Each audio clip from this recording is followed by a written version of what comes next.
Welcome back. Today, we're tackling something that often feels like, well, a huge mountain to how to write a literature review-based dissertation. So our mission today is simple: give you a clear, step-by-step guide to navigate it all. And we're drawing on some great resources for this. We've got the Literature Review Dissertation Rating Guide and Checklist, and also some really useful practical tips from Research with Lynn over on TikTok. So we'll take you right from figuring out your topic, through searching the literature, synthesizing it all, and finally structuring the actual dissertation. Okay, let's jump in. Step one, deciding on a topic. It really is the foundation. Get this wrong and the whole structure is shaky. The guide highlights this too. You need that sweet spot. Not too narrow, not too broad. Exactly. Too narrow, you might find there's hardly any research published. You'll be struggling for sources. And the flip side, too broad. It's just overwhelming, like trying to review the impact of the internet. Where do you even begin? It's infinite. Okay, so how do you find that Goldilocks zone, that just right topic? Well, brainstorming is key initially. What subjects genuinely interest you? What feels like it has some academic weight or debate around it? Something you won't get bored of after month one. And the sources suggest choosing something interesting but also strong, academically speaking. Then do a quick preliminary search. Just dip your toes in. See what's out there before committing, like a little recon mission. Yeah, exactly. See if there's enough material, get a feel for the landscape. And if it looks promising. Then you start refining it. Hone that general idea into a clear, focused statement. That statement becomes your anchor. Got it. Start broadish, test the waters, then refine. Okay, that leads nicely into step two, narrowing the topic even more. Yes. This is where we get really specific. We move from that general topic statement to a focused research question. So it's not enough to just have the topic statement. It's a great start, but the research question is what really guides your search. Again, avoiding those extremes.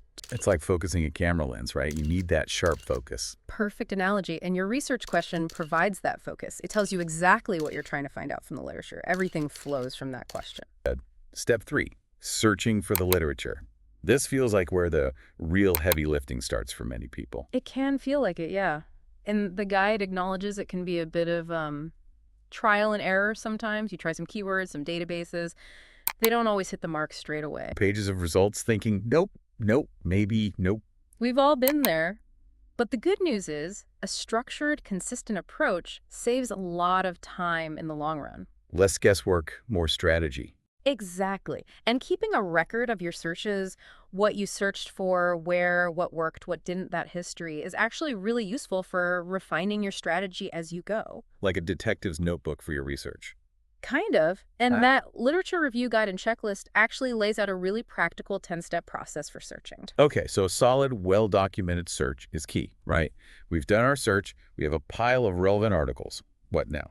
Step four, structuring the actual review. Yes. And the good news is literature reviews generally follow a pretty standard structure. Our sources mention the core components: introduction, background, methodology, results, discussion, conclusion. Sounds familiar, like a typical research paper structure. It is similar, and the literature review guide and checklist expands on this, giving a really detailed suggested structure. It adds things like the title page, abstract, acknowledgments, table of contents, lists of tables, figures, references, and appendices. Now, step five in the overall process is about checking the quality or critically appraising the literature. Right. It's not enough just to find papers on your topic. You need to evaluate if they're actually good research. Are the methods sound? Are the conclusions justified by the data? Being a critical reader, not just a collector of papers. Precisely. The guide stresses talking to your supervisor and librarians about appropriate appraisal tools for your field and research type.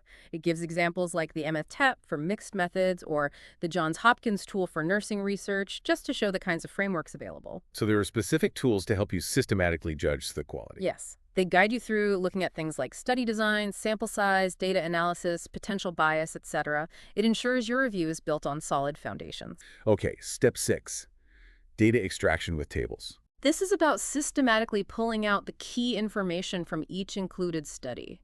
It helps you organize the findings and prepare for synthesis.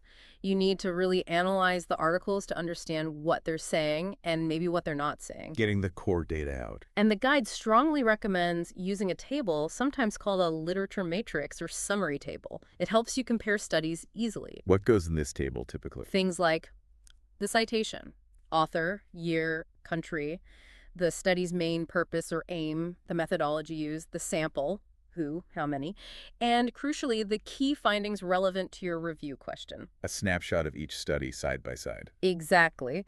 which is step 7. Synthesizing the literature according to main themes or topics. This sounds like the real heart of the review. It really is. Synthesis is not just summarizing each paper one by one. That's a common mistake. Right? Avoid the Smith said this, Jones said that, Brown said something else approach. Please avoid that. Synthesis means combining ideas from different sources to create a new, integrated understanding focused on your research question. It's about identifying patterns, themes, agreements, disagreements, gaps across the literature. Leaving it all together. Exactly.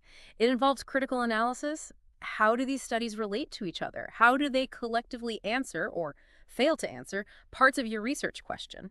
The guide emphasizes that your voice matters here. You need to make the connections explicit. Use transition phrases to show relationships between studies. So you're actively constructing an argument based on the literature, not just reporting it. Precisely. The guide's analysis and synthesis support section has great prompts for this. Yeah. Like, look for connections and contradictions. Note emerging trends. What do they mean? Identify gaps or unanswered questions. Question the methods used in the studies. Think about implications. Consider different viewpoints. It pushes you beyond description. Really digging into the meaning and relationship between the studies. Okay, that leads to the final step we're covering. Step 8, structuring paragraphs effectively, making the writing clear and analytical. Yes. Individual paragraphs need to be strong and well argued. The guide suggests the PEEL method as a helpful structure. PEEL. Okay, break that down for us. Sure, P is for point. Start with a clear topic sentence stating the main idea or argument of the paragraph. Got it. Main message first.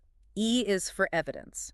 Back up your point with specific details, facts, examples, or quotes from the literature you've read. Note key details you can evaluate. Show your proof. Second E is for explanation.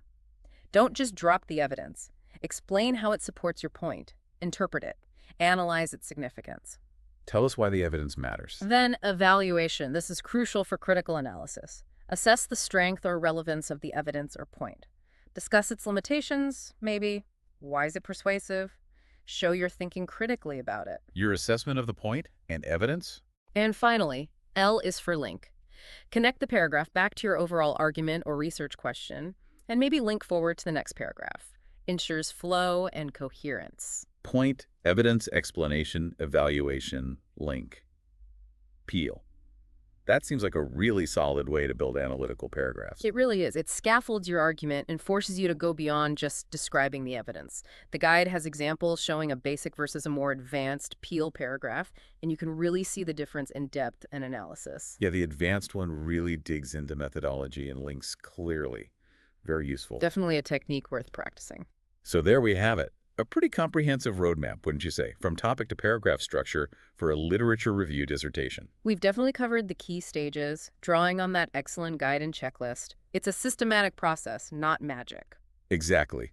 And hopefully breaking it down like this makes it feel less daunting, maybe even, dare I say, manageable and rewarding.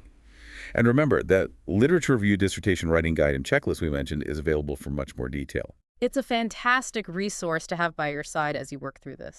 This deep dive, by the way, was brought to you by Research with Lynn. Indeed. So while it takes effort, following these steps can really guide you through.